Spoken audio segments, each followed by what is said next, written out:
l'honnêteté et la loyauté de notre prophète. Notre prophète était connu pour sa loyauté parmi son peuple comme Al-Amin, c'est-à-dire le digne de confiance. Tout le monde était d'accord sur son honnêteté et sa loyauté.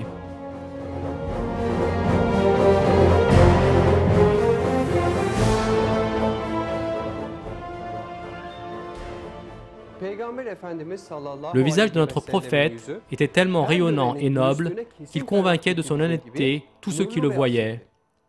Quiconque lui parlait, participait à ses conversations, se rendait compte de son caractère extraordinaire et voyait beaucoup de preuves claires de sa mission prophétique. Sa grande intelligence et sa clairvoyance, ainsi que son caractère noble, toutes les bénédictions d'Allah ont été la raison principale pour laquelle même les polythéistes dans sa tribu s'adressaient à lui afin qu'il résolve leurs désaccords. Un événement qui a eu lieu pendant l'installation de la pierre noire constitue un excellent exemple de ceci.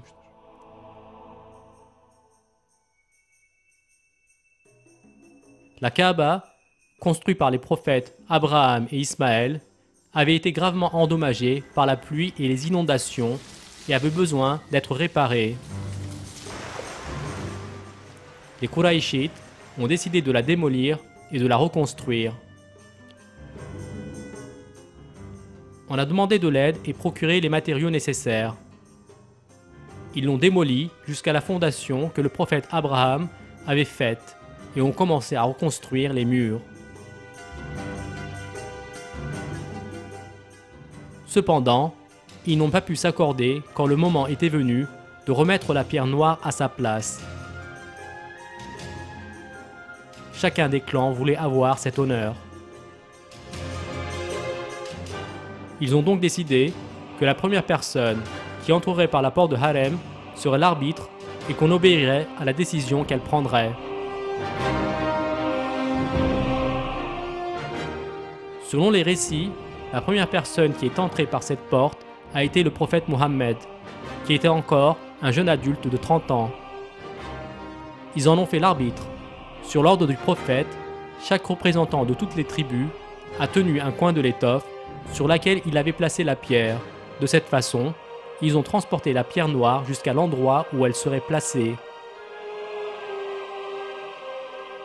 Puis, notre prophète a relevé la pierre et l'a posée à sa place. La résolution du désaccord de cette manière a contenté tout le monde. En plus de l'intelligence et de la sagesse du prophète Mohammed, cet incident manifeste également la compréhension et la confiance de ce dernier aux yeux des Mécois.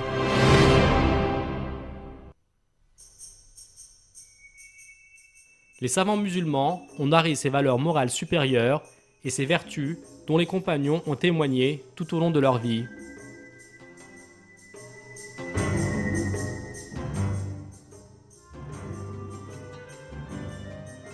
Le messager d'Allah était le plus haut parmi son peuple grâce à son honnêteté, le meilleur par ses valeurs morales, le plus parfait par sa sociabilité, le plus généreux envers le voisinage, le plus progressiste au regard de la tendresse et de la fiabilité, le plus véridique dans la parole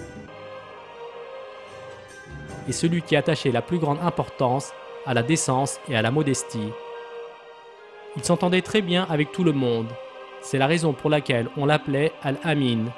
En d'autres termes, celui qui est le plus honnête et loyal.